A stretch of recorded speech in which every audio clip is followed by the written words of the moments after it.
जय जय श्री जय जय श्री राधे श्याम निताय गौरांग भगवान जय जय श्री वृंदावन धाम की जय। ओम अज्ञानतिमिरान्धस्य ज्ञानाञ्जन शलाकया चक्षुरुन्मीलितं येन तस्मै श्रीगुरवे नमः। श्रीचैतन्यमनोभीष्टं स्थापितं येन भूतले स्वयं रूप कदा मह्यं ददाति स्वपदान्तिकम्। Welcome everyone to this transcendental program of studying the Param Dharma called the Bhagavad Dharma, which is established on the Param Praman of Srimad Bhagavatam. Srimad Bhagavatam Pramanam Amalam Prema Pumartho Mahan, in which love of God is described and established as the highest endeavor or the highest perfection even of the human soul. And Chaitanya Mahaprabhu, who has come to bestow upon all of us that Krishna Prem of the highest rank, in accordance to our identity as the eternal part and parcel, eternal servant of Krishna, the highest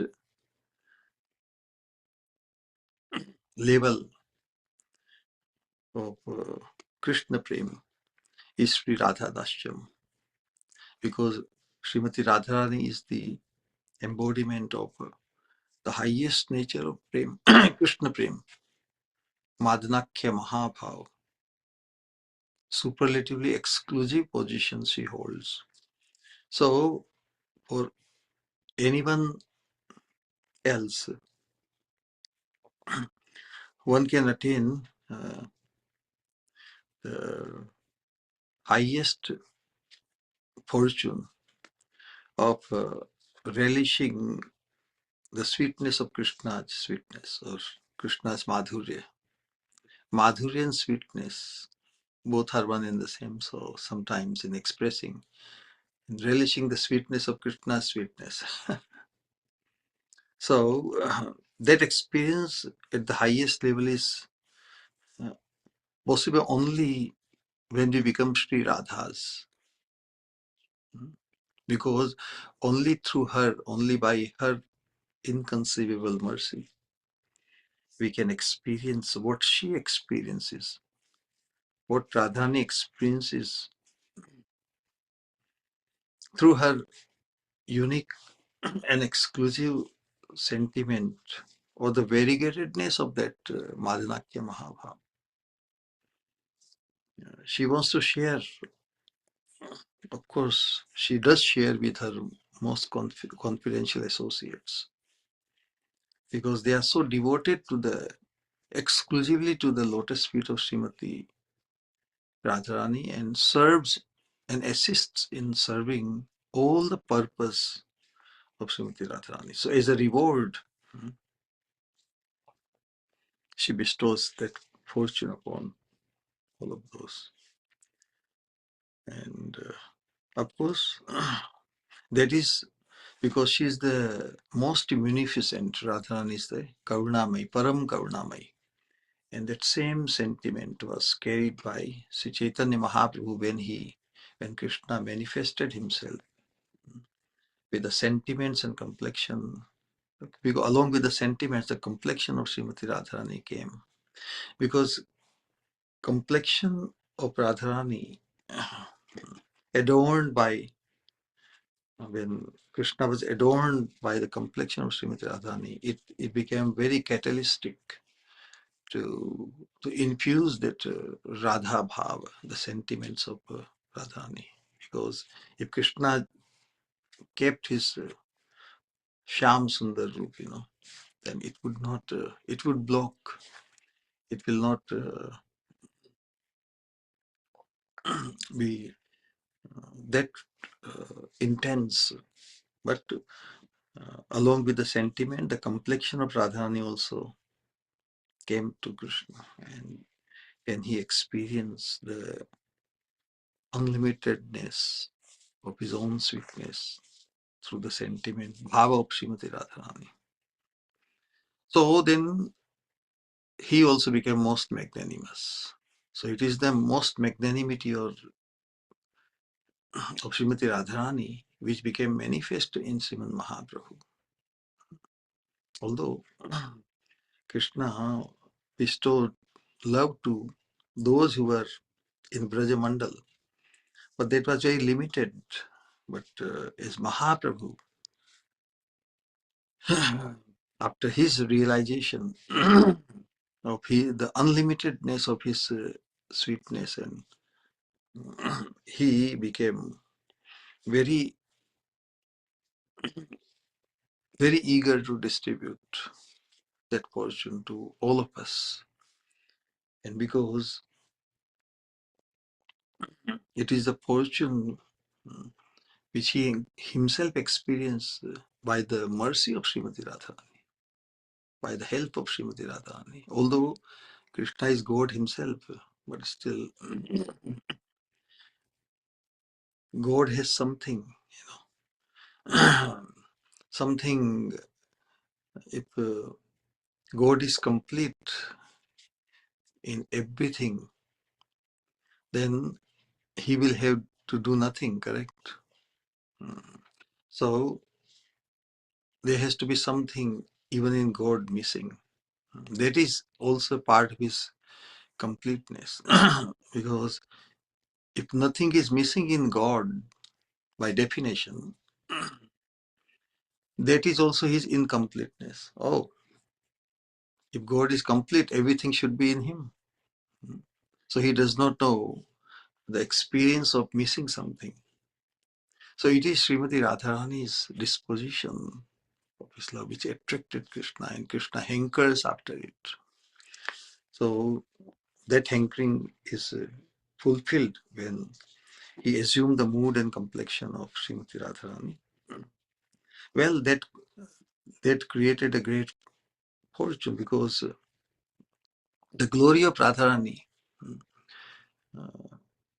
she is not going to come out and glorify herself, because others will notice the glory of Srimati Radharani. And when Krishna noticed through his own experience the glory of Radharani's bhava, he wants the whole world to come to the lotus feet of Srimati Radharani. Yes, this Radha Dashyam, this attaining the shelter or attaining the confidentiality of Srimati Radharani as a maid servant is such a unique and unprecedented fortune. In last sharing, we had one question whether Mahaprabhu wants to give this fortune to everybody. Yeah, he wants, because he himself also experienced the mood and the fortune and the joy of being a maid servant of the divine couple, in his. And that was the benediction he specifically came with in Chaitanya Chandrodaya by Krishna, by Kavi Karnapur. This is the benediction which Advaita Acharya and is also promised by Mahaprabhu. Okay, yes, to experience the fortune. So he wants everybody to experience that fortune of becoming a maid servant of Srimati Radharani. Of course, we are newcomers, would be, or we are just beginners. And for us, the enthusiasm and the fortune should be appraised comparatively, that there is no match. The fortune of attaining the maid servant to Srimati Radharani is matchless with any other fortune of this world or even in the spiritual realm. With that attitude and fascination, we will proceed our satsang, catering to the same target and fortune, attain the same fortune. Currently, we are studying Sri Prema Bhakti Chandrika by Narottam Das Thakur, and he so systematically uh, guiding us from our conditioned state to supremely liberating state. Because conditioned state means stage of bondage which is unwanted. And ultimate liberation means the bondage which is most wanted. Because without bondage or without bond, without connectivity to something, we cannot exist in isolation. We always are dependent. We are always sheltered. We are never existing without shelter. And the highest shelter is to attain the maid servant of Srimati Radharani, the highest level of love of God. So, what are the obstacles in the previous Sloka? The six obstacles, the six enemies which cause our bondage to this material realm. That are such sturdy obstacles to the practice of bhajan and concomitant realization of the constitutional self of the living entities. That are actually Sri Krishna's eternal service. When we say Sri Krishna, Sri is for Srimati Radharani. We have to train our mind whenever we say Sri Krishna. Sri stands for Swamini. That the living entities that are actually Sri Krishna's eternal servants, and this sturdy, these six enemies reside within the human body, particularly within the knowledge acquiring senses and the active senses, karmendriya and jnanendriya. We described, we gave the analogy of like kama, krodha, lobha, moha, mada, matsarya, lust, anger, greed, delusion or infatuation, pride, and envy. These are the six enemies. And they are all kama, lust only. Different transformation. Analogy was like 6-stage cancer. It is cancer. And this is how the enemy becomes more and more expanding in its prowess, until we do something about it. Our the senses, the master of the senses is Rishikesha, Krishna. The service rendered to Rishikesha, the lord of the senses, is called devotion. So the servants, they should put their service to their master, no? The real master, eternal master. And if the eternal master is ignored, then sense will find their service to the enemies. Service rendered to Rishikesha, the lord of the senses, is called devotion. That has been elaborately described,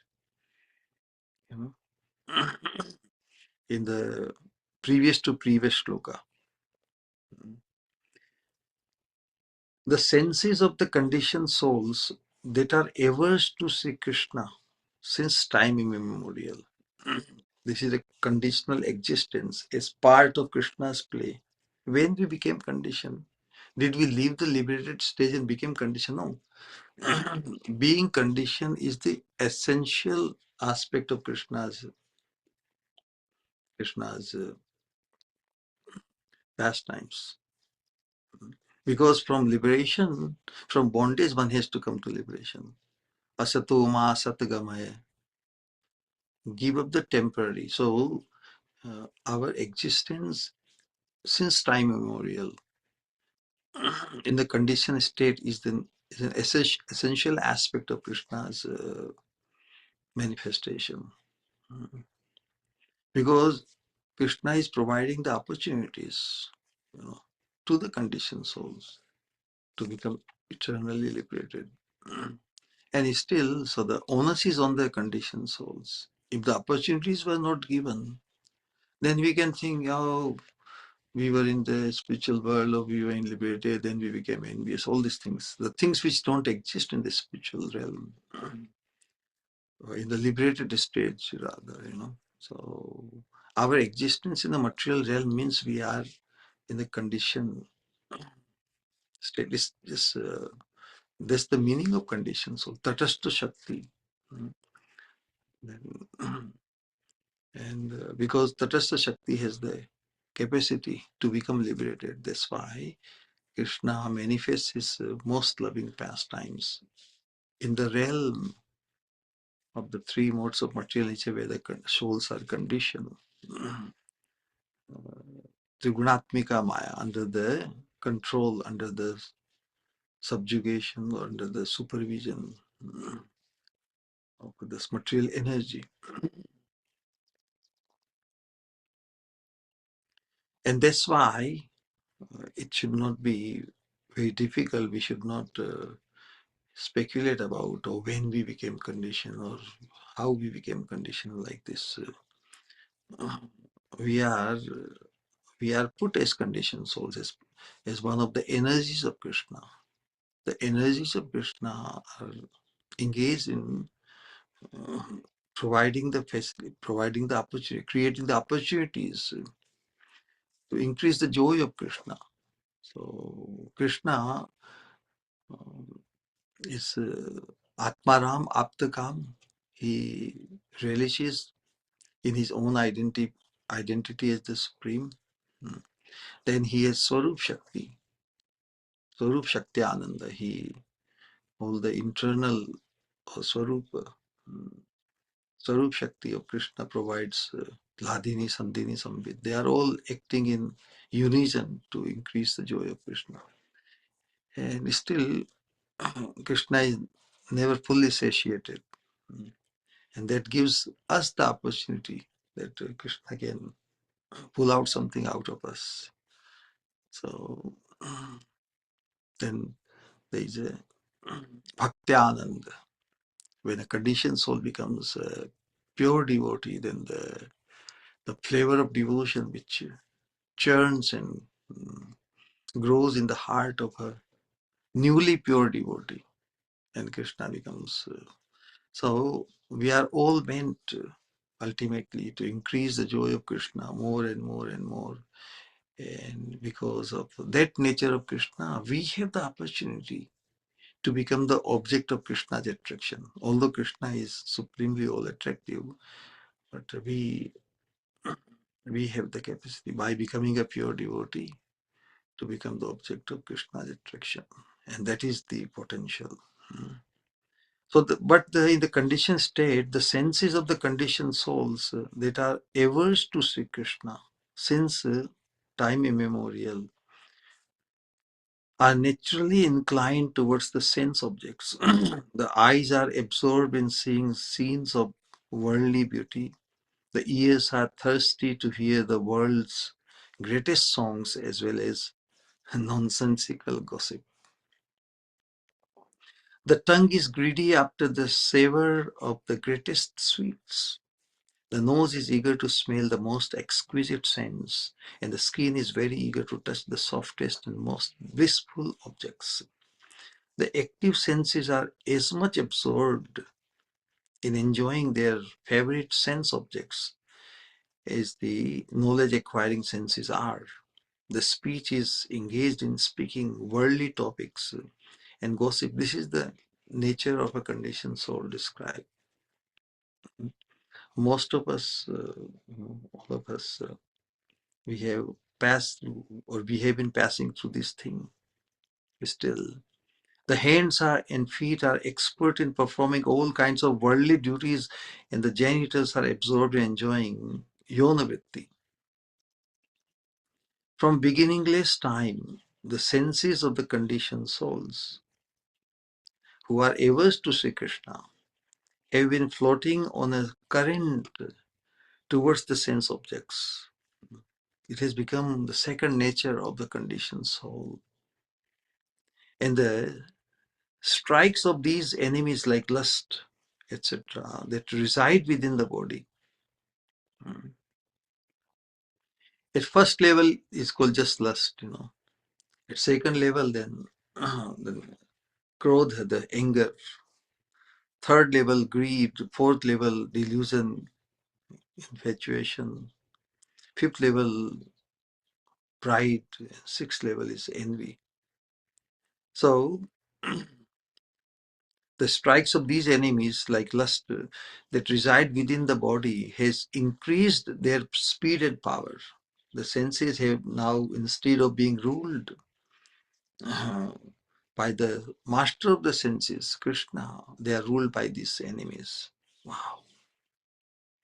When the strikes of these enemies attract the human mind towards the field of sense objects, then even the mind of an intelligent, discriminating person even will not be able to block this indomitable attraction.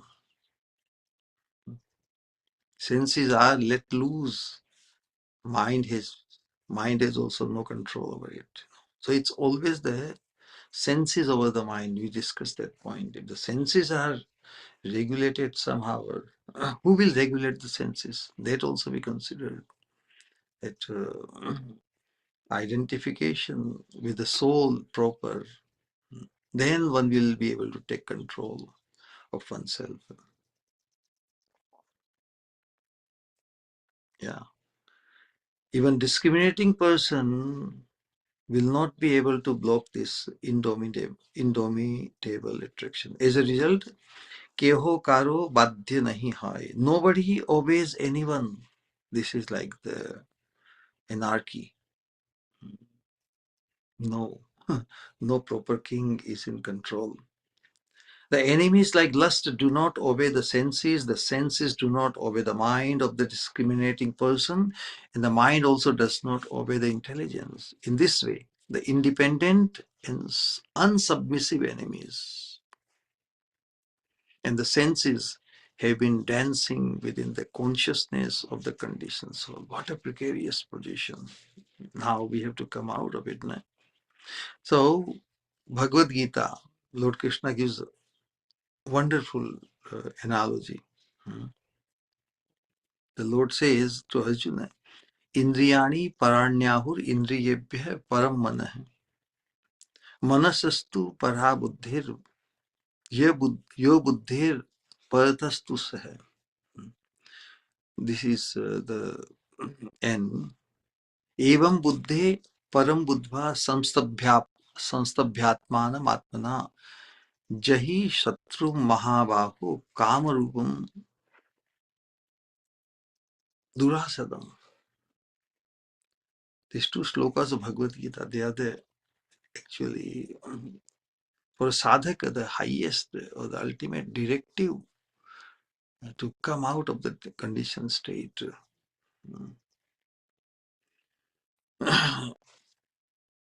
Krishna says, "O Arjuna, it is said that the senses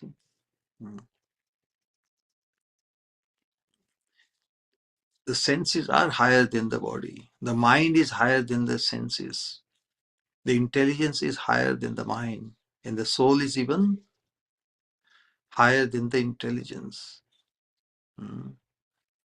O mighty armed one," means Krishna is telling Arjuna, you are capable of coming to your real identification.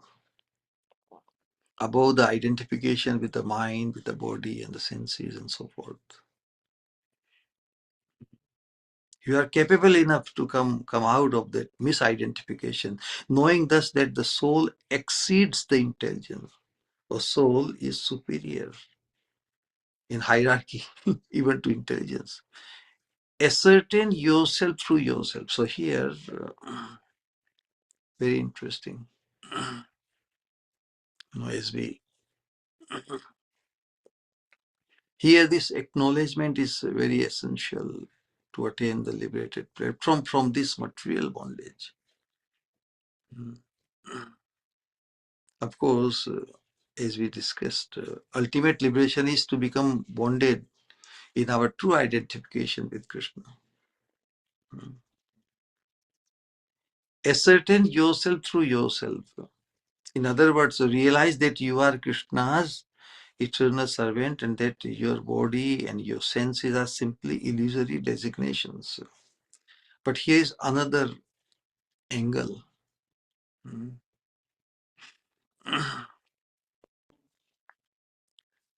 Because this claiming the misidentification is bondage. Any sort of claiming of our misidentification is bondage. And acknowledging our ignorance and also acknowledging the our true spiritual identity is liberating. So acknowledgement of true nature. First acknowledging our misidentification, the cause of bondage, and also acknowledging our true identity is the eternal servant of Krishna. So this when this acknowledgement comes, at that stage, one is actually taking charge of oneself. That's why uh, ascertain yourself through yourself. What does it mean? It means the soul is the king, and other misidentified objects like the senses, body, mind, intelligence, ego, or polluted ego. Ego is there, but it is polluted or misidentified. So in that acknowledgement, the soul proper, eternal part and parcel and servant of Krishna, he takes his position as the king, king of his existence, because king has to report to the emperor. No? Krishna is the emperor, and his human life, the person is the king to rule over his citizens or those who are subordinates to him. The soul is the king, and others are his assistants, subordinates, servants. They are meant to serve and fulfill the purpose of the king and not go against and become independent of him and put him in a precarious position. One should control the lower self. What does it mean, lower? Misidentified self. One should control the lower self by the higher self. And what is the highest self? Eternal part and parcel of Krishna. Devoted to Krishna, meant for Krishna. So only when one becomes enlightened about one's real nature of the self or soul, then one comes in control. One is in control of oneself, and then he can control the lower selves, like the senses, mind, intelligence, chitta, everything, by the higher self. And higher self is the soul proper. Thus, by spiritual strength, there is a spiritual strength when one realizes his true identity in relation to Krishna. That is spiritual strength. And through the spiritual strength, one should be able to conquer this insatiable enemy is lust. One should steady the mind.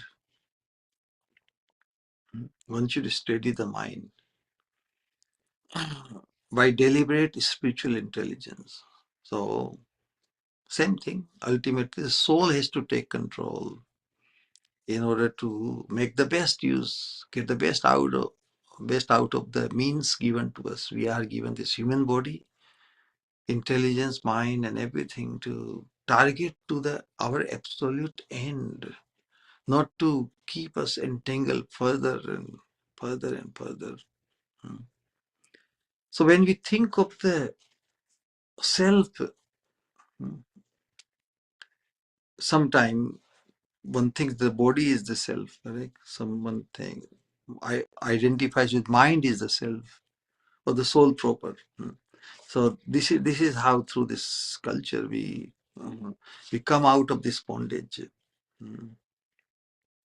In other words, realize, Krishna says, realize that you are Krishna's eternal servant and that your body and your senses are simply illusory designations, misidentifications. Thus, you can conquer this indomitable enemy called lust. Lust, what it does is, instead of targeting Krishna Seva, it just causes such delusion and such a miserable condition. Such are the teachings of the scriptures and the great teachers. The living entity is Krishna's eternal servant, whose only duty is to serve Krishna, correct?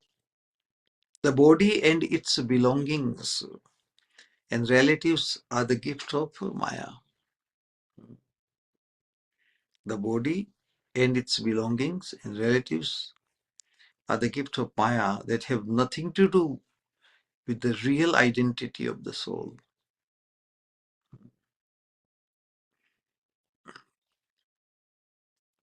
So once one takes charge of oneself, then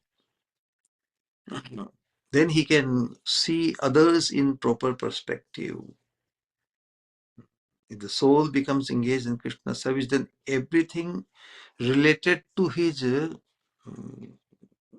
connectivity, like the body is connected to the soul, senses, mind, everything, then they will also be pulled, they will also be engaged or directed in the service of Krishna. The establishment of self-identification with these false designations, yes, is the cause of bondage. So what is bondage? Claiming only in misidentification one dares to claim anything. You know, what is there for us to claim? We are Krishna's. Even we belong to Krishna. So what else? That that I am Krishna's. This acknowledgement can be the only claiming. But acknowledgement is never claiming. It is the it is the it is a real fortune or real status of the soul that it belongs to Krishna. You know, is the real identity. So the establishment of self-identification with these false designation is the cause of bondage. And the renunciation of such self-identifications are the cause of liberation. But how can one become liberated from this misidentification unless one got the opportunity through satsang to appreciate his real identification as the eternal servant of Krishna? There has to be greater or better replacement before one gives up the lower or the identification which causes his material bondage. Bondage is not bad if it is permanent. Everybody likes to be bonded.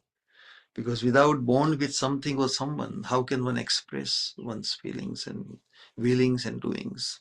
The three properties of the soul: feeling, willing, and doing. But when they are engaged to the temporary misidentification, then they become the cause of our misery. So if we can find the eternal identification, eternal bond with the eternal person, then we become liberated. So the renunciation of such misidentifications are the cause of liberation. But that renunciation will be possible only by the replacement of the higher identification or the eternal identification as an eternal servant of Krishna. Although the ears hear these teachings hundreds of times, they do not listen. Rather, they run after topics that are unrelated to Krishna. See that we have no idea, we cannot fathom how deeply rooted our misidentification. Our misidentification has become such a second nature of all of us. Only if we completely, contemplate and completely always relish our true identification in relation to Krishna, Krishna's devotees. That's the only way. Otherwise, the second nature which we have been obsessed with for so long, it won't leave us. The mind is constantly accepting and rejecting different mundane things. The heart is willing and knowingly unmoved by all these teachings. The restless human mind will not firmly remember that the only supreme truth is Krishna, and the only means to attain him is through devotion. Shunilena shune kan, janilena jane prana. Dadhate na pare nishchay. My ears hear but don't listen, and my heart knows but does not realize. They cannot become determined and fixed. So this was the conclusion of the last sloka. Now, how to address these? So the solution is in today and next satsang will complete the solution. The slok sankhya 21. Kama krodha lobha moha मद मात्सर्य दंभ सह स्थाने स्थाने नियुक्त करीब आनंद करी आनंद करी हृदय रिपु करी पराजय अनायासे गोविंद भजीवो अनायासे Govind भजीवो. Thakur Mahashaya Narottam Das Thakur says, I will engage lust, anger, greed, illusion, envy, and pride, all in Krishna's service. This is his resolve. He has to do something about it. Thus, I can defeat these enemies with a blissful heart and easily worship Govindan. Wow. What it means? What is this sadhana bhakti? This process of devotional service is able to engage even these enemies in Krishna's service. Wow. I means I'm the eternal servant of Krishna. So I now become the takes charge of oneself. Sanstabhya atmanam. Sanstabhya means taking care, or guiding, or be able to direct. It's like steadying something. One who is in control becomes can steady others. Correct. So Sanstabhye Atmanam Atmana Atmanam. Sanstabhya means guiding. Atmana. Atmana means with the higher self, with the soul. Atmana means with the lower selves, the mind, body, intelligence, everything. So this is very wonderful. Sanstabhya Atmana Atmanam Jahi Shatru Mahabaho. You conquer this enemy, greatest enemy in the form of lust, which has many evolved, evolved, evolved forms of anger, greed, etc. No, 6 stages. So I will engage lust, anger, greed, illusion, pride, envy, all in Krishna's service. Thus I can defeat these enemies with a blissful heart and easily worship Krishna, Govinda. The means to defeat the enemies. What is the fundamental? Somehow that if you can engage them in Krishna's service, how to go about it, that we will discuss in today and next sloka. So Narottam Das Thakur is here defining the best means to defeat enemies like lust, that form powerful obstacles in our bhajana. Kama, Krodha, Lobha, Moha, Mad, Matsarya, Dambha, Saha, Sthane, Sthane, Niyukta, Koribo. The first part of this sloka. The best means to subdue the enemies that obstruct our Sri Krishna bhajana is to engage each of these enemies in the service of Sri Krishna. Why there are 6 enemies if they are all just one lust? But lust, the flow of lust, some portion converts into anger, some in greed, and some all this or this. That's why they are called 6 enemies. But basically, it is all karma, misidentification of oneself as an independent enjoyer rather than as an eternal servant of Krishna. That is prema. When it becomes polluted, in a polluted state, it it becomes kama or lust.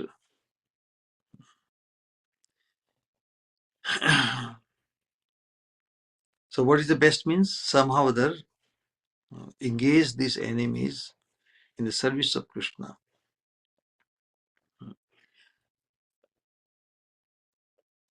In the service of Krishna, that is devotion, correct? So only through devotional service, these enemies can be subdued. Others, like practitioners of jnana and yoga, can never attain siddhi or perfection without first defeating enemies like lust. They have to defeat. Hence, they try to destroy lust through harsh and ardent practices, endeavoring to control their senses by brutal forces, by forcing some sadhana, imposing, you know.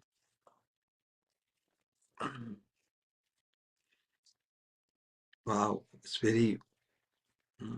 This is the different approach, but that approach is not. It has never worked. Why? Because the presiding deities of the senses, if everybody becomes jnani and yogi, then the senses will go hungry. No?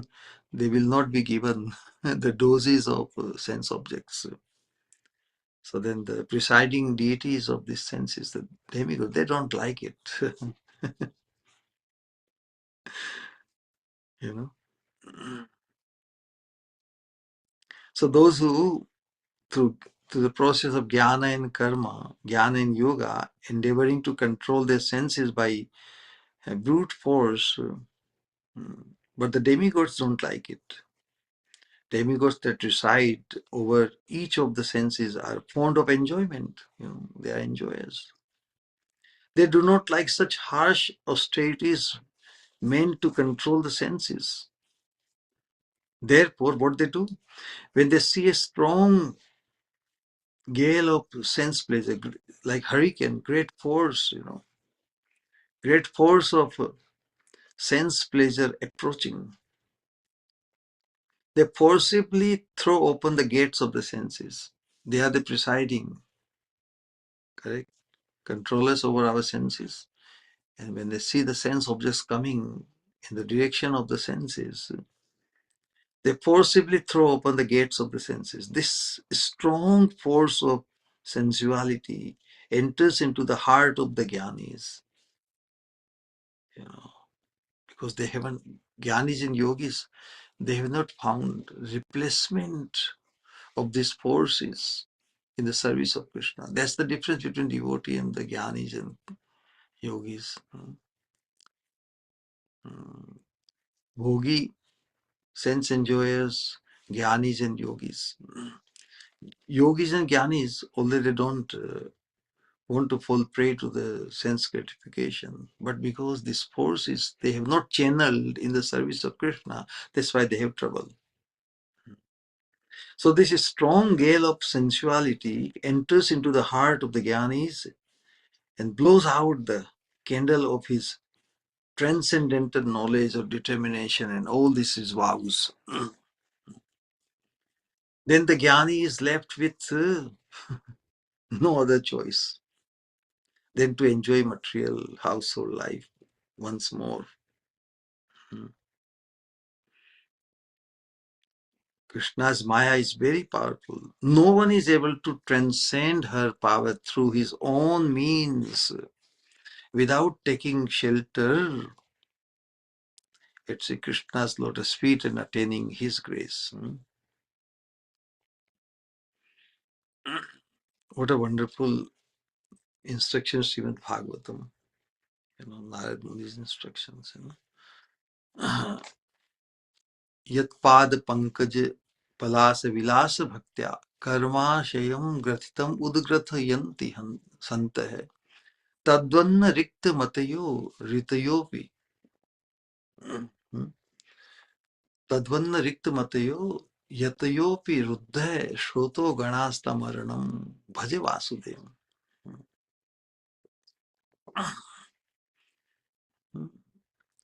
Tadvanna rikta matayo. Rikta matayo means not Krishna conscious. Without Krishna. Matayo means here the consciousness. Tadvanna rikta matayo, like the devotees, they very easily transcend these forces of three modes of material nature by becoming engaged in Krishna's service. Yat pad pankaj palasa vilasa bhaktya, they relish the lotus feet of most beautiful and most sweet fragranced lotus feet of Krishna. Yat pad pankaj palasa vilasa bhaktya, they relish, they take, they rejoice in meditating upon the most sweet and fragrant, sweetest fragrant oozing lotus feet of Krishna. Yat pad pankaj palasa vilasa bhaktya karmashayam. So their entanglement in the three modes of material. Karmashayam gratitam, the note of bond, their bondage, or the note of their entanglement in the material realm. Karmashayam gratitam yad udgrati yanti santah. The saintly people or devotees, they are able to uproot or cut the knot of the three modes of material nature simply by engaging in meditating upon the most wonderful, sweet, fragrant lotus feet of Krishna. Tadvanna rikta matayo yatayo viruddha. But like devotees, others, jnanis and yogis, tadvanna, they are not able to Rikta Matayo, because they are not devoted to Krishna. They are not Krishna conscious. Therefore, Tadvanna Rikta Matayo Yatayo Ruddha hai. In spite of great endeavors, they are not able to control the powerful force of the senses, because their consciousness has not found the shelter, in the most ultimate shelter of the lotus feet of Krishna. And without that, Tadvanna Rikta Matayo Yatayo Ruddha. Shroto Ganas, the very powerful, what they are not able to control, the very powerful force of the three modes of material nature in the form of Kama, Krodha, etc., lust. Shroto Ganas, Tam Aranam, that's why it is advised to take shelter, Bhajira Vasudeva, by worshipping Vasudeva's lotus feet. So, this is the advantage the devotees. And all of us have, because we are following the path of pure devotional service. We are not following some path of some, like jnana, just which has nothing to do with appreciating Krishna's beauty, Krishna's nama rupa guna lila. Or we are not interested in any kind of that meditation, which does not, where Krishna is not our ultimate shelter. Meditating upon what? Yoga, connecting to the Supreme. So the path of pure devotional service alone will free us, or help us. This the cause of our asakti, trigunatmika, our asakti, in our asakti of those which are connected to our soul. So who is connected to our soul? The body, the senses, mind, intelligence, all this. This is the cover up. And we have becoming attached to this, attached to those. So we are not attached to the soul proper. In conditioned state, one has become attached to Trigunatmika, three modes. Atmika means those who are connected to the soul. See, if one becomes attached to the soul proper, then it will cater to its ultimate need, its real need. But in the conditioned state, the Trigunatmika, uh, or the something which has become close to the inner heart. See, in misidentification, the things, who is the closest or must be the most dear one? The closest means the most dear one is Krishna, but that is covered up in the external things. They have become close to the inner heart. Heart means the sentiment or raga. The sentiment of the heart, of the soul, is hankering for Krishna, but in the conditioned state, that hankering is for the things which are connected to the soul externally. So, Krishna's Maya is very powerful. No one is able to transcend her power through his own means without taking shelter at Sri Krishna's lotus feet and attaining his grace. Devi Yesha Gunamayi Mama Maya Duratya Mameva Ye Prapadyante Maya Metam Tarantite. Lord Krishna tells Arjuna, my illusory potency that deludes all living beings consists of three modes of nature, or three modes of which influence our psyche, and it's very difficult to transcend. Our entanglement and identification with these three modes is very, very strong, very, very difficult to transcend it. However, those who surrender unto me, Krishna says, will be able to cross over this ocean of delusion. The devotees who surrender unto the Lord's lotus feet are very clever, and they know Whoever likes, devotees know. Krishna, what is that sloka? Krishna Bhakti Bado Chatur. So how Krishna's devotee is very chatur means expert or very chatur. What is the proper translation in English? Chatur means um, very clever. Very clever means one who knows uh, what is the best action to take. That is chatur. So Krishna's devotee, he has the best discretion. He has the best vivek. Hmm? Vivek is not limited to sat asat, what is temporary, what is permanent. But a devotee, by his own experience, he knows the real solution. And because he has experienced the sweetness of Krishna's Nam Rupa Guna Lila, he is able to very practically discriminate because he is not just because he has seen the higher test. No? That's why devotee is very clever compared to the conditioned souls. A devotee is anything but conditioned. He is liberated. By very definition, devotee means liberated because of his becoming bonded with Krishna in pure devotional service. So that is the definition of devotee. And that's why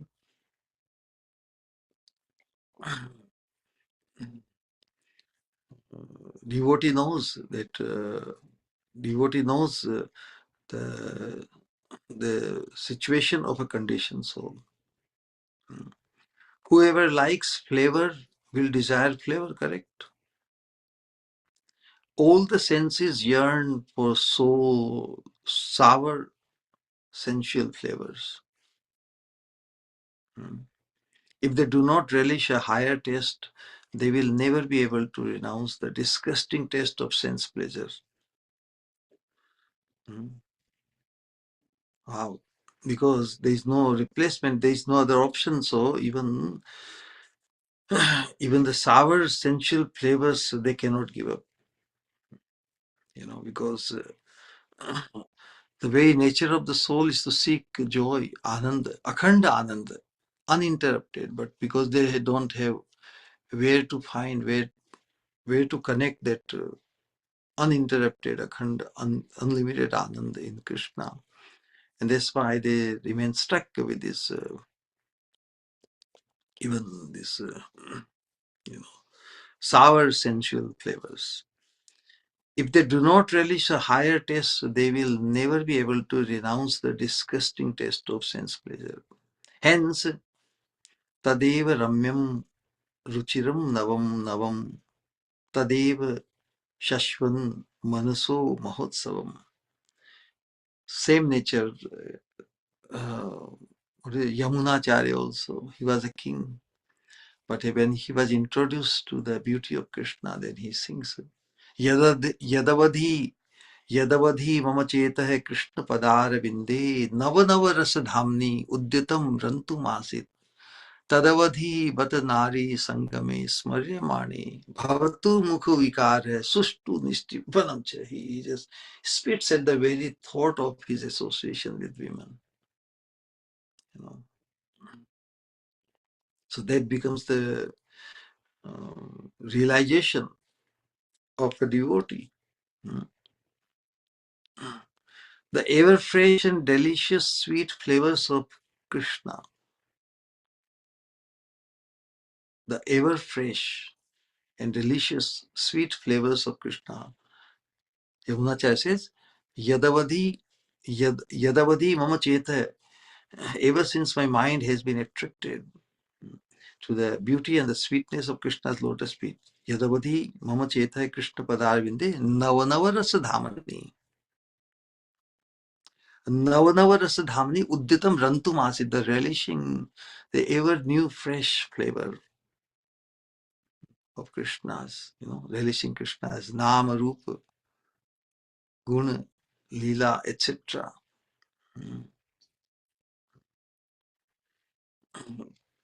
Vasudeve Bhagavati Bhakti Yoga Prayojita Janayati Ashu Vairam Jnanam Chetadahetukam. The causeless experience, or ahetuki jnana means when one is in the practice of jnana or experiencing or doing something consciously, his target is to attain something. Right? There has to be hetu to put any endeavor into something. There has to be some motivation factor, hetu. But the very practice of pure devotional service, Vasudeve Bhagavati Bhakti Yoga Prayojita, the very engagement in these aspects of pure devotional service, not only it automatically janayati ashu vairagyam, it causes detachment from all the lower engagements, lower attractions, or misidentified attractions. Janayati ashu vairagyam, then jnanam chetad ahetukam. Jnanam means, literally means, jnanam means experiencing. Satchit anand. So chit means chaitanya. Chaitanya means which has these three faculties of feeling, willing, and doing. So when one comes to experience un, the most superlative sweetness and beauty of Krishna's Nam Rupa Gun Lila, Jnanam Chetad Ahaitukam, then one forgets all other aspirations which one is hankering through his endeavors. So our endeavors attain perfection only by becoming engaged in the process of pure devotional service. Tadavadhi. So when one has come to this pure experience, joyful experience of relishing Krishna's sweetness, at that time, he says, now if he looks back and ever he remembers his association with this sense gratification in the mind, what kind of sense? Sour sense flavors of sense gratification. Then he spits at the very thought. Bhavati mukha vikara, his mouth becomes, like deformed, and he spits at the very thought. So,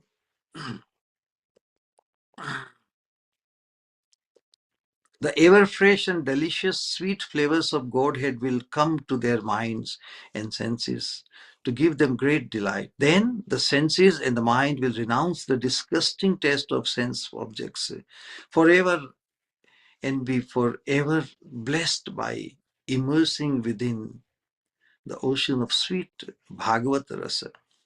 Hence, the devotees who are surrendered to Sri Hari's lotus feet are very expert in turning the enemy's lust, anger, etc. towards the Lord, so that these enemies will give up their natural hostility and will become transcendental by the grace of Bhakti Devi. What a conviction of a devotee. He can convert even or direct the force of this Kama, Krodha, etc. in the service of Krishna. Analogy is very wonderful. Just as dirty iron turns into gold through the touch of a touchstone, thus they will become the devotee's greatest assistants. It is not that we become nishkam. Kam means desire, or even intense desire, lust. It's not that we now become desireless. No. Devotee is not desireless, but he is using that force of desire in the service of Krishna. Na nirvinno nati sakto bhakti yogasya siddhita. Those who become completely desireless, they become useless for pure devotional service. Na nirvinno. Those who become too detached from everything, they cannot attain, because they cannot become devotees. Correct? In order to become devotees, one has to have the purified desires. So if the desire is to become engaged in Krishna's service after experiencing the sweetness of Krishna, then even the force of lust can be engaged in Krishna's service. See?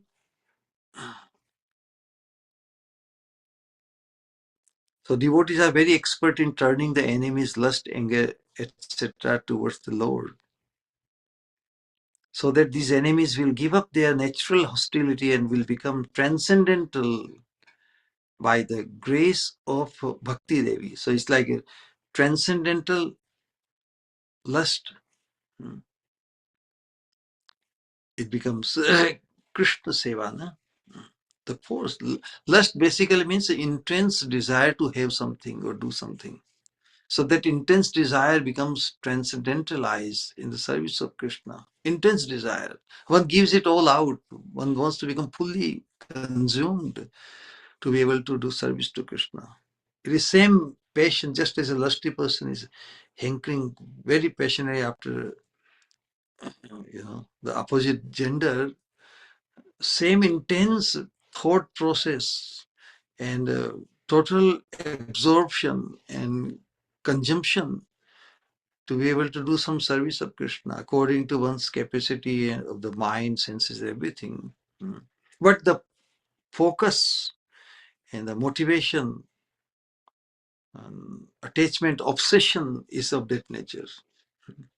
Just as lust is very obsessive, in the same way, desire to serve Krishna or to Sri Guru Gauranga can be that obsessive also. That's the point. And in the same way, Krodh. In the next sloka, we will very systematically study, but here is the general principle being established in today's sloka. In the next sloka, a specific engagement will be established. So only the by the these only by engagement in Krishna's service, these enemies, their natural hostility can be transformed into devotional help. So, by the grace of Bhakti Devi, just as dirty iron turns into gold through the touch of a touchstone, thus they will become the devotee's greatest assistants and friends on the path of devotion. If some enemy gives up his hostility due to the quality of time, place, and circumstances, this is satsanga. Only through satsanga or devotional atmosphere, devotional engagement, devotional association, the time, place, and circumstances, everything changes. So in devotional time, place, and circumstances, the enemy in the form of lust, anger, greed, they will be subdued. They won't be hostile and causing harm to the soul. So if some enemy gives up his hostility due to the quality of time, place, and circumstances and begins to act like a great friend, then which intelligent person will wish to destroy such an old enemy? If the old enemy is no more hostile against us, should we still consider him enemy? No, he has been directed. On the strength of the qualities of a devotee who is surrendered to the Lord's lotus feet, or the quality of the devotion within his heart, these great enemies will also reverse their nature. By the mercy of Krishna, everything is possible. Arer mitram visham pathyam adharmo dharmatam brajet suprasanne rishikeshe viparite viparyeha. Such a wonderful quotation. Suprasanne rishikeshe. when the Lord of the senses means Krishna, when Krishna is pleased, Suprasanne Rishikeshe Viparite Viparya. What unto this time, these enemies who have been acting negatively or detrimentally towards us, you know, by the when Sri Hari is pleased, enemies become friends. Poison will grant immortality, as if it is nectar, and vice versa will become, and vice will become virtue. When Sri Hari is pleased, so the Hari is pleased with his devotees, correct? So those who are engaged in pure devotional service, this is what happens in the lives of devotees. When Sri Hari is pleased, enemies become friends. Poison will grant immortality, amritatva, as if it is nectar, and vice or the faults or doshas or shortcomings will become virtue. All these things will be reversed and will start to engage in his service, Krishna's service. Hence, Nautam Das Thakur says here, we are the devotees surrendered to Sri Hari's lotus feet. We don't endeavor to destroy lust, anger, greed, delusion, intoxication, envy, and pride like the Gyanis and the Yogis. We simply engage them in the right place. That is in Sri Krishna's Govinda's service. In other words, we will engage them in whatever place suits them within the framework of worshipping Sri Hari. When they are thus engaged in the proper places, they will be skillfully subdued. Through this prowess, the wicked enemies will be properly defeated. They will not remain the enemy anymore. So but here's the thing, the spiritual strength is in demonstrating one's readiness to sacrifice one's materially misidentifications. Our spiritual strength will be tested. Nobody will be spared, because attaining the supreme is not a free gift. One has to qualify for it, Even kripa, ultimate kripa, one is to qualify. Although kripa is always unqualified, as we discussed, kripa and qualification, they don't go together. But in order to attract Krishna, proper attitude is required. It's not that through endeavor we come to this stage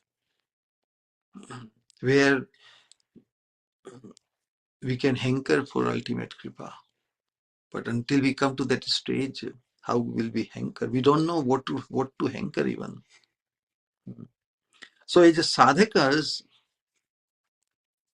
our spiritual strength will be demonstrated by our readiness to sacrifice our material misidentifications. The example we find in scriptures is the Dadhichi Rishi, correct? Dadhichi Rishi, when and through Krishna, the Lord's direction, and through his inspiration, when the Devatas went to Dadhichi to give his bones to make thunderbolt. So Dadhichi Rishi, can you imagine somebody comes and tells, why don't you just die and we can use your bones to make but because knowing the will of the Lord, Dadhichi Muni, he became so famous. He followed the order and wish of the Supreme Lord, and he gave up his body, and his bones were used to make thunderbolt to kill Vritrasur, like this. Can you imagine? So in our lives also, may not be that strong, giving up your life, but one should, why not? This is misidentification with the body, na? That's why this statement, it should be very much contemplated upon. Our spiritual strength will be, will be in demonstrating our readiness to sacrifice our misidentifications, material misidentifications. Dadichi Rishi, in the life of Shankaracharya also said that some Kapalis, when his influence was very much, Kapalis who do some, some kind of nasty worship or something like that. And their so-called guru gave them the direction. Kapalis means those who like a mode of worship in a mode of ignorance of some bhutas. So the guru directed that we should find a very, very intelligent person to give sacrifice to their deity, some deity, Kali or somebody. So they heard because Shankaracharya was very famous. So they approached him and just told him that we want a very or most intelligent person for sacrifice. So Shankaracharya, he told okay, come tomorrow at particular time so that my disciples don't see, because if they hear, if they come to know that you are going to put me on bali or sacrifice, they will resist, they will run, make it. So that was the readiness of Shankaracharya, because what he preached, he's ready to profess. Yeah, he's Jagat Mithya, so everything which is manifest, even including his body, it is temporary. It does not have permanent value, and he has fulfilled his mission or purpose of coming to this world. Now his body can be sacrificed. So that was the readiness, In the same way, in our lives, we will be tested, where that's where we will stand out compared to other conditions also, or other sadhakas, Sacrifice in the form of our position, power, or money, or whatever. Something which we do, whom we consider mine, my brother, my sibling, or compared to, then we consider somebody as ours and others as not ours. Who is ours actually in real sense? Only misidentification, we discriminate. This is mine and this is not mine. So sometimes when, from a spiritual viewpoint, from a spiritual unity point of view, if you make a sacrifice for someone who is not, from material point of view, can be called mine, then it will create tremendous impression in the mind. Wow, he did that sacrifice. He did something for him who is not even his own from material point of view. So in spiritual evolution, we are able to make, we demonstrate our readiness to sacrifice our material misidentifications. This is how we stand out in the eyes of Krishna, in the eyes of other sadhakas, to encourage them. Yes, if he can do or she can do, then we can also do. So there is example quoted here.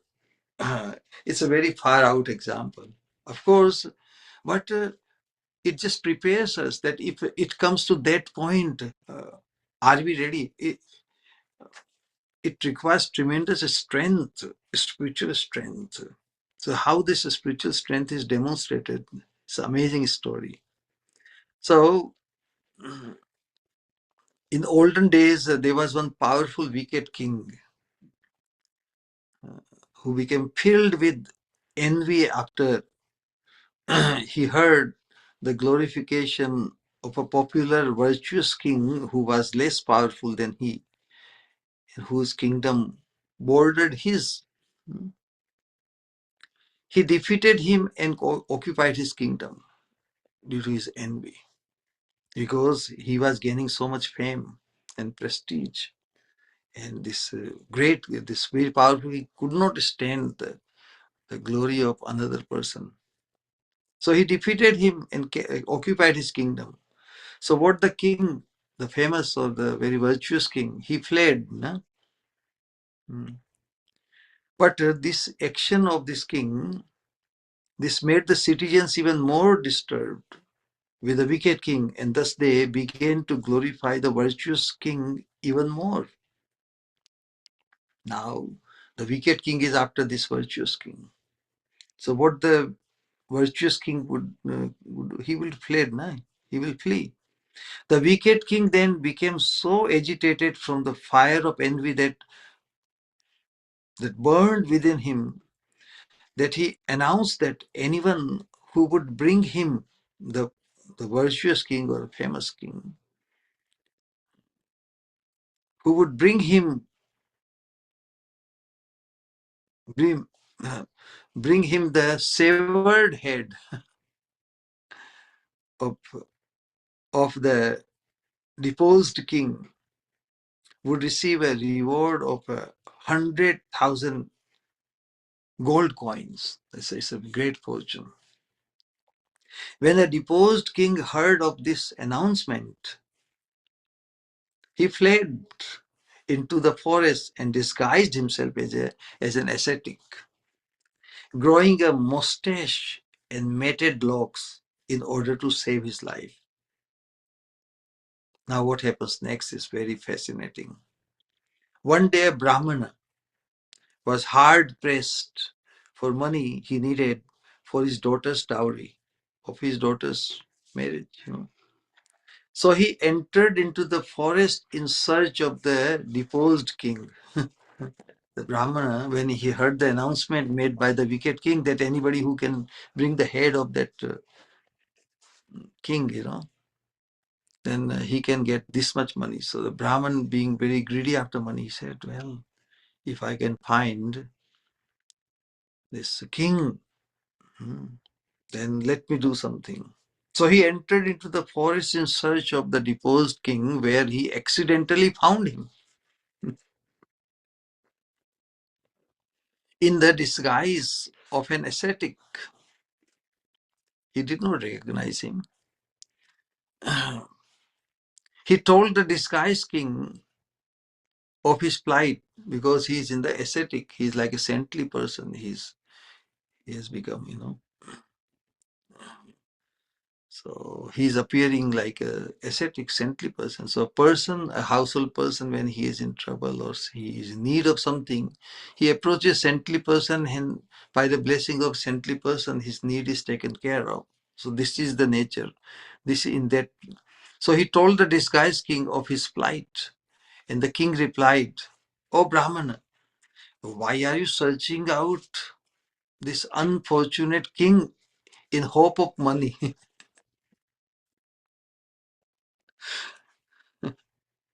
He has himself become a beggar who has given up his kingdom. How can he give you any money? This, how can he give you any money?" The Brahman replied, "O great saint, now that I know who you are, please tell me.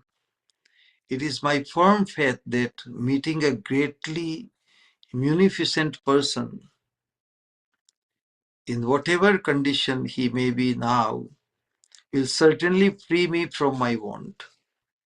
So Brahman is telling, "O great saint, now that I know who you are, please tell me. It is my firm faith that meeting a greatly munificent person, in whatever condition he may be now, will certainly free me from my want." Then the disguised king consoled the Brahman and took him.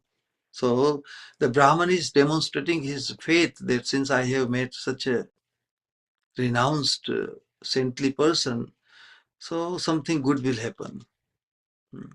Then the disguised king consoled the Brahman and took him along into the royal court of the wicked king, where he told the king, the wicked king. So the disguised king is telling the wicked king along with the Brahmana, no? Oh Maharaj, you have announced that whoever would bring the severed head of the king would be rewarded with 100,000 gold coins. Now I am that king, so kindly chop off my head and give the 100,000 coins to the Brahmana in my company. He needs money for his daughter's dowry. Observing the wonderful, wow, this is very shocking. Can you imagine? Observing the wonderful virtue and extraordinary munificence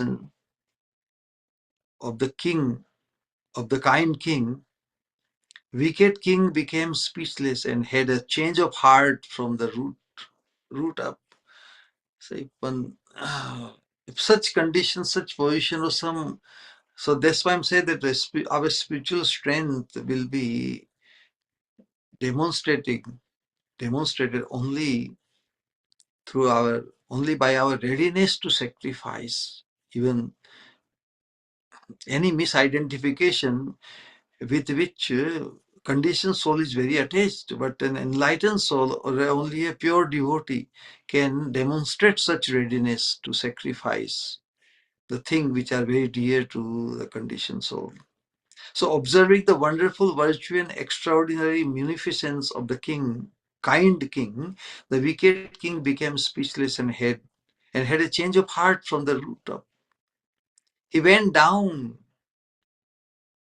the wicked king went down on his knees for the virtuous king. He went down on his knees to the virtuous king and begged him forgiveness for his unfair behavior. He returned him his kingdom and kept him ever bound with the ties of friendship. Here the proper defeat of wickedness has been described, how to change the heart of a wicked person only by demonstrating such unprecedented sacrifice. Oh, you are interested in my dead head? One day body is going to die anyway. Okay, take the head and fulfill the need of this Brahmana. Wow. In the same way, all the enemies of the sadhaka, like lust and so, are acting to kill him. If the sadhaka employs them in worshipping Sri Krishna and gives them the fortunate opportunity to relish Sri Krishna's nectarian sweetness, then they will become speechless after seeing the wonderful virtue and extraordinary munificence of the sadhaka and become stunned of astonishment. The enemies will give up their hostility towards the sadhaka and start acting as his great friends. Therefore, Nautam Das Thakur says that he will properly engage these enemies like lust in the worships of Sri Krishna. So this first principle is enemy, the foundational root enemy lust can be engaged in the worship of Krishna. Ananda kori hridaye, ripu kori parajay, anayase govinda bhajilo. The enemy will admit defeat and give great joy to the heart by acting as its great friend. Thus, worship of Sri Krishna will easily reach perfection or attain perfection. Our worship of Sri Krishna will give us perfection. In other words, just as a sense enjoyer easily and naturally performs his sensual activities, in the same way, worship of Sri Krishna will then become natural and will easily reach perfection of our human potential. Hare Krishna, Krishna Krishna, Hare Hare, Hare Rama, Rama Rama, Hare. I think I can stop here. Thank you for your attentive hearing, and now we can have some interaction. Anybody has any comment, question, observation, please. Hare Krishna.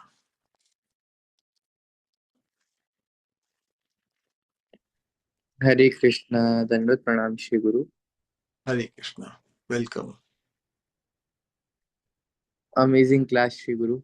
It is always a nectar to hear you speak. If anybody have any questions, please, or want to say something, kindly unmute.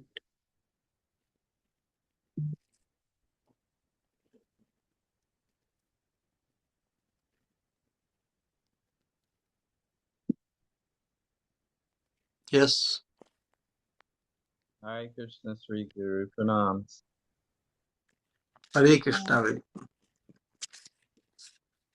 Thank you for the blessing of this class and your transcendental association. I have a little question about something I've been trying to understand in terms of what we are actually in control of. I understand we have, a limited sort of free will within this material realm where all of what we do is through the three modes, right? It's just my limited understanding. So I'm just trying to understand where and at what points do we have control and over what exactly. Like, there's thoughts in my mind was like, is it literally just prayer that we kind of have some control of here and there when we're not just fully deluded? And I, yeah, just want to understand around this point of where I might be an illusion about not having a responsibility or just accepting that I'm taken over by, senses and things like this. But where is actually the points to fight and commit to an action of more pious action? Does this make sense? Yeah, conditioning is very deep rooted. We should never, when we come to this devotional understanding or devotional knowledge, even, you know, we avoid the grossness of sense gratification, you know, but the residual effect is still lingering on, you know. We have come on the platform of knowledge, you know, all this study and referring what is transcendental, what is mind, intelligence, Krishna connection, and all these things. We have come to the platform of knowledge, but still the lingering effect of our deep-rooted conditioning still haunts us. Even knowingly, janiya, shunya, you know, even knowingly, even in spite of hearing so much and everything, unless we become bonded with someone or something transcendental, and that bond is possible only by finding such tremendous attraction to that thing or that person. How can we, without becoming bonded to the higher thing, how can we detach ourselves from the lower bondage, you know? Param drishtva nivartate. So, and that can be tested when we find our tremendous attraction or fascination or attraction, you know, to the spiritual connection in Krishna consciousness with something, some activity, or some person.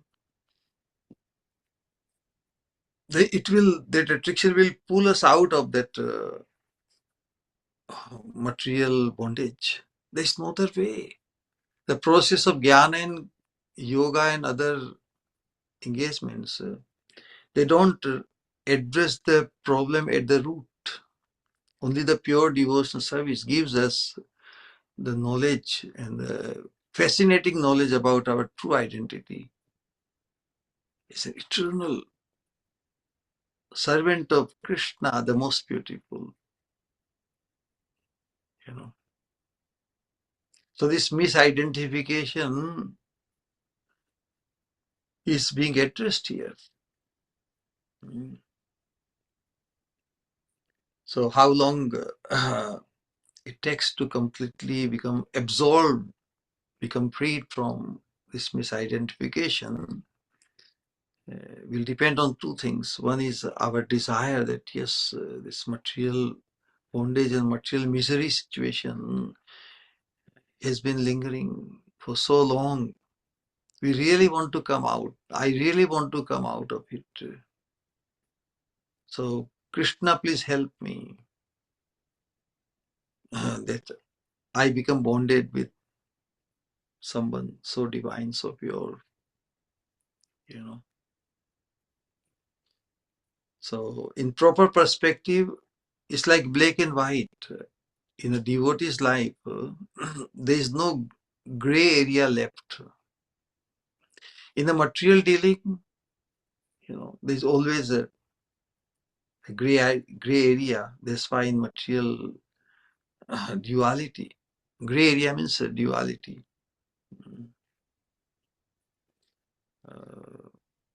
But in a spiritual vision, you know, the difference is very clear cut. One doesn't take it lightly. One has to take it very seriously. What has been offered to us, what is being offered to us is so sublime, so amazingly wonderful. One will feel this Atmaglani or disgust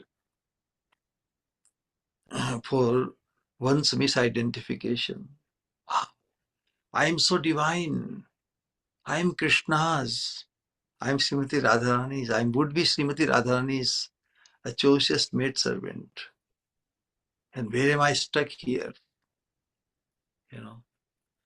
So this contemplation, wow, how can I ignore my own fortune? How can I ignore and undermine my own most sublime potential? So the satsang or the contemplation of this nature will give us a spiritual strength, and through that spiritual strength only we will be able to demonstrate our readiness to make a change. You know, at least that much risk one must take. You know, we have been taking so much risk to the wrong end. Correct? Everybody takes risk. A conditioned soul has been taking risk, and that's why he has remained entangled since eternity. Now we have to demonstrate our spiritual strength by showing our readiness, if we are ready for it or not. So this contemplation, study, and culture of the this studying the scriptures and interacting with devotees of Sajatiya, having the same aspiration, that will boost our confidence. Say, yes, if he can do it, if she can do it, I can also do it. You know. So this culture of Krishna consciousness prepares us, and if we become bonded with at least one person in absolute faith, and if we perceive his or her most blessedness, so that connection is the cure of all the ailments, all the doubts, all the shortcomings. You know, remaining unbonded with the liberated one, you know, will keep us in bondage. And if we become bonded with the liberated soul, it will cause our liberation also. It's a clear-cut path and the process and the direction.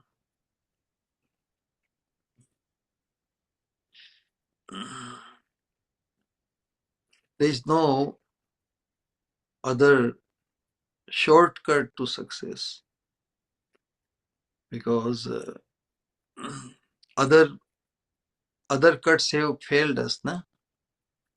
So we must follow the sure success, shortest and the surest way to absolute success.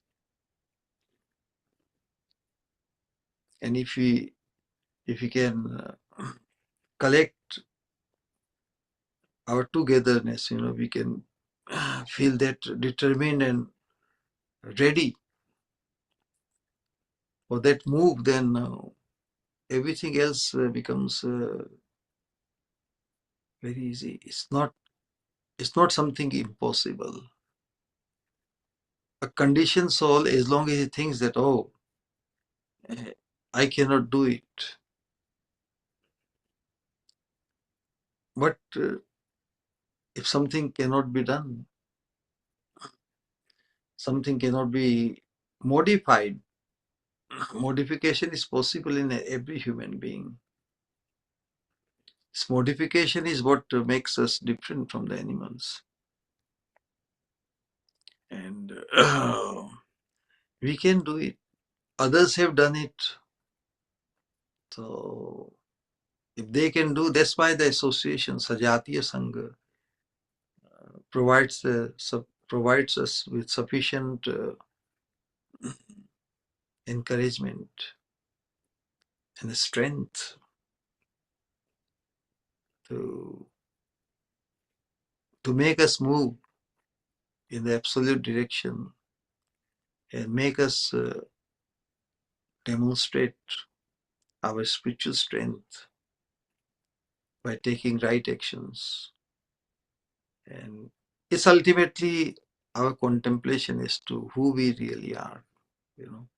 If our contemplation is on the absolute platform, then our entanglement or obsession even for the lower misidentification in the name of sense gratification, they will run out. Replacement is always there. So in the conditioned state, we have been replacing one entanglement with another entanglement with another entanglement. On a spiritual platform, we become entangled with one and stay there forever. So that eternal bond or eternal entanglement, even if one wants to say it. Because in the material world, we cannot even become stuck with one thing for long. But on a spiritual platform, our bond with someone or something is eternal. And the eternality, the experience of eternal bond gives us all the strength. Yes, aham tarishyami duranta param tamo mukundangri nishevayeva. Bhagavatam says, I will also cross over this ocean of nescience and reach the absolute platform or absolute status of in realizing the highest potential, highest status level of our, or highest perfection of our human potential. So the motivating thing is tremendous in this association. We are all becoming the recipient of the highest gift exposed to us by the mercy of Chaitanya Mahaprabhu. All right, maybe something can help you. Certainly. So it's the beginning is basically contemplation, desire, and from there follows action. Yes, and Simple way to put it.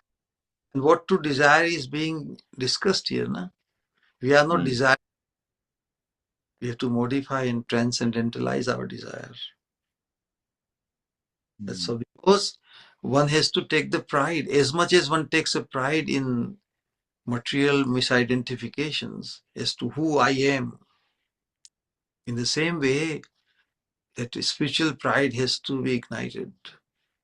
I am Krishna's, I am Srimati Radharani's, I am Sri Guru's, I am a devotee. This is a good pride.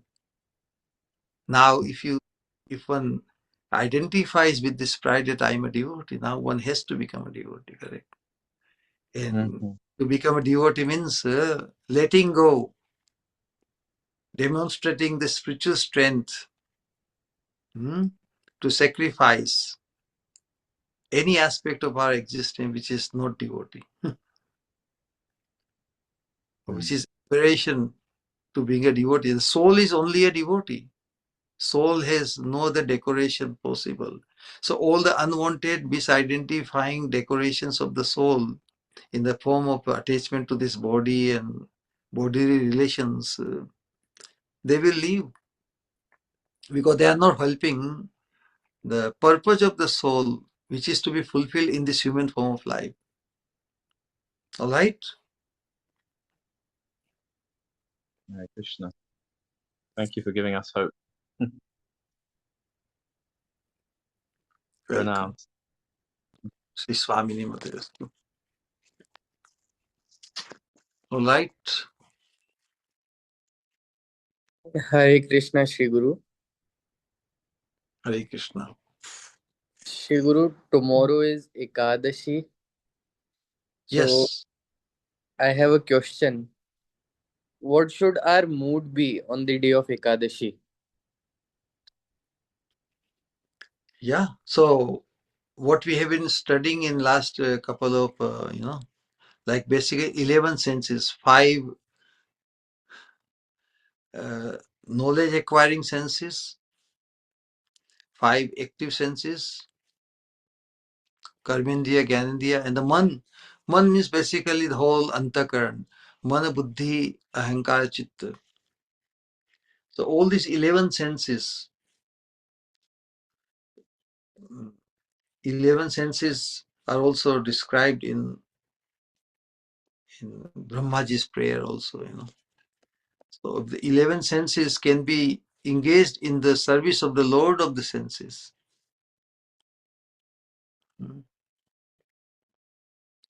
And then it would be a good performance of Ekadashi Vrata, no? Isn't so? Engaging all the senses, 11 senses, in the service of the divine couple. There are many ways, no? Many ways to engage the senses in the service of Krishna. Service means anything which we do, engaging the senses to impress Krishna. Our purpose is to impress Krishna. So impressed that he makes us the recipient of the high or higher mercy. When Krishna becomes impressed, then he bestows his mercy, greater mercy, more mercy, ultimately the ultimate mercy of Krishna. So the Ekadashi, one can take a vow, something, that I will do certain thing to impress Krishna, that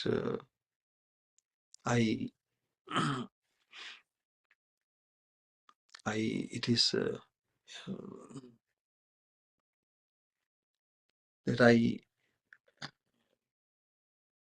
take it very seriously, that I am yours.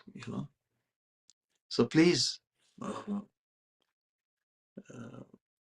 please utilize me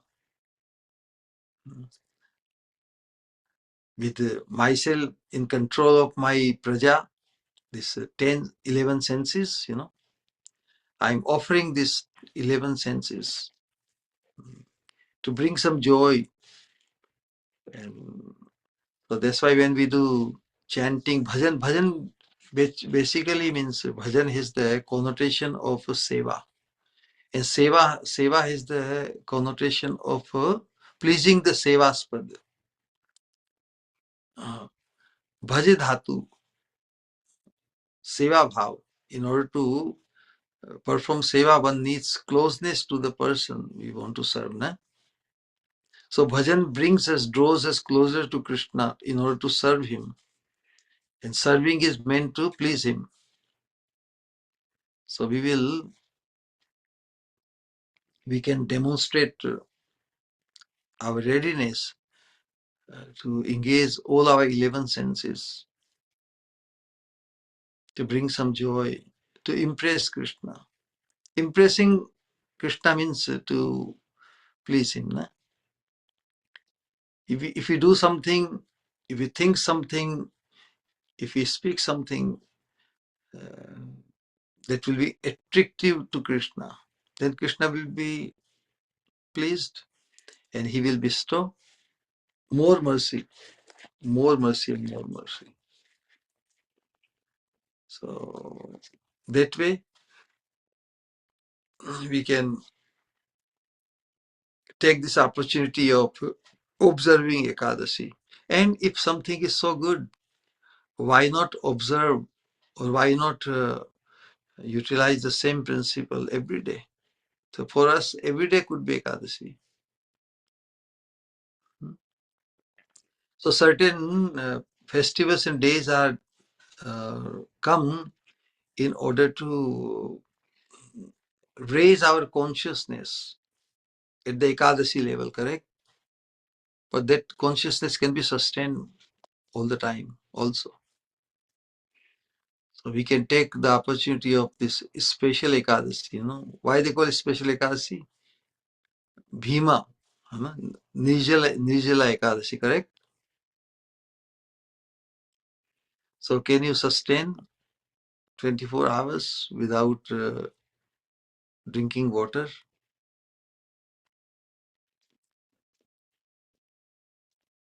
That would be a test, correct? So I give you, well, this is how I do, because for me, when we get up 3 o'clock in the morning, just drink some water. For us, water is medicine, correct? So on Ekadasi also, if something is medicine cannot be avoided sometime, because we have to use the body. If the body has some conditioning, then it is said that medicine should not be avoided, should not be ignored. So somehow early morning you can drink water and then train the mind. Today, eating and drinking, everything is settled,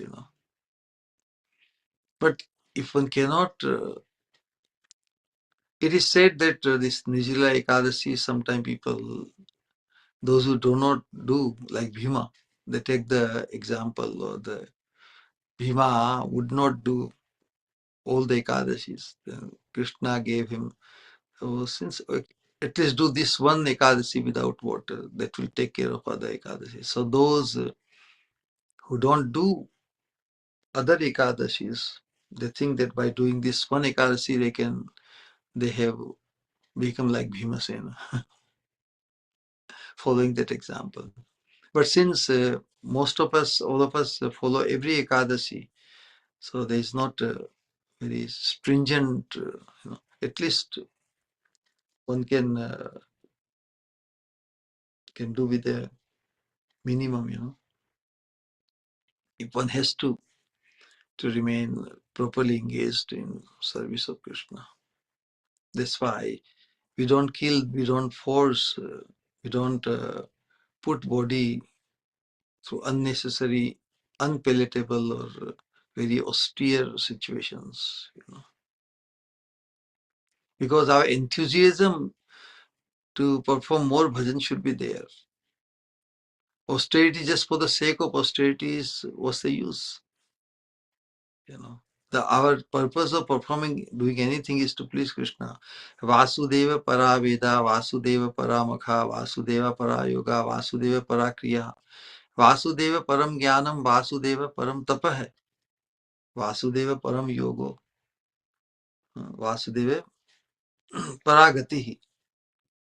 So our ultimate destination, the doing anything, even tapa. So observing Ekadasi is like a tapasya.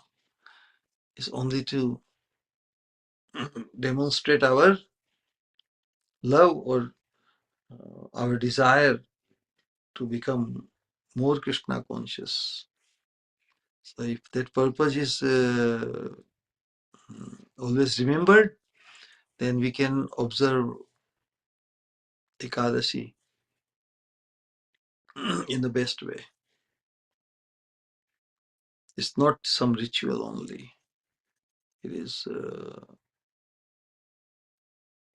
its purpose is only to increase our absorption and love for Krishna, Sri Krishna, Srimati Radharani.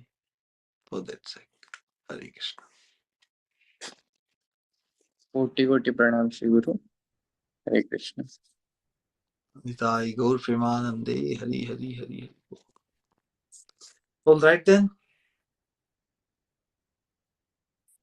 We will all chant Hare Krishna Mahamantra minimum 3 times with honor and love for our dear Shri Guru. Hare Krishna, Hare Hare Krishna, Krishna Krishna, Hare Hare, Hare Rama, Rama Rama, Hare Hare. Hare Krishna, Krishna Krishna, Hare Hare, Hare Rama, Rama Rama, Hare Hare. Hare Hare Krishna, Krishna, Hare Krishna, Krishna Krishna Krishna, Krishna, Hare Hare Hare. Hare, Hare Hare Rama, Rama, Hare Hare Hare, Rama Hare Rama, Rama, Ram, Hare Hare Hare. Rama, Ram, Hare Hare, Ram Hare Ram, Krishna, Hare Hare Hare, Krishna, Hare Krishna Krishna, Hare Krishna, Krishna, Hare Krishna Hare, Krishna, Hare Hare Rama, Ram, Hare Hare Rama, Ram, Ram Rama Ram, Hare Rama, Hare. Hare Hare. Hare Krishna, Krishna Krishna, Hare Hare, Hare Rama, Rama Rama, Hare Hare. With all love in our hearts, we will call out Om Vishnupad Paramhansa Parivrajakacarya Ashtotara Shat Shri Swamini Kripamurti Shri Srimad His Divine Grace Shri Prabhupada Bhakti Swarup Govind Maharaj ki Jai, Jai, Jai. Jai, Jai, Jai. Jai, Jai. Samavi Nitai Gaur Bhaktavind. जय जय गुरुदेव, जय जय गुरुदेव. See, Hare Krishna. So again, Gaurangi is again the youngest participant. Wow, she's getting the award for the youngest participant every day, huh? Gaurangi, can you find someone younger than you? Shri Guru, Hare. Hare Krishna. Nitai Gaur Anande. Hare Krishna, Shri Guru Dandavat Pranam. Hare Krishna, Hare Krishna. Hare Swami Nimati. Pranam Hare Shri Guru, Hare Krishna. Hare Hare Krishna, Krishna. Hare Hare Krishna. Krishna, Pranam Shri Guru. Nitai Gaur Premanande. Hari Hari Hari Hari Bol. हरे कृष्ण दंडवत प्रणाम गुरुदेव. Hare Krishna, Sri Swami Nimati Astu. Nitai Gaur Premanande. Hari Hari Hari Hari Bol. Hare Krishna, Pranam Shri Guru. Hare Krishna, Nitai Gaur Premanande. Hari Hari.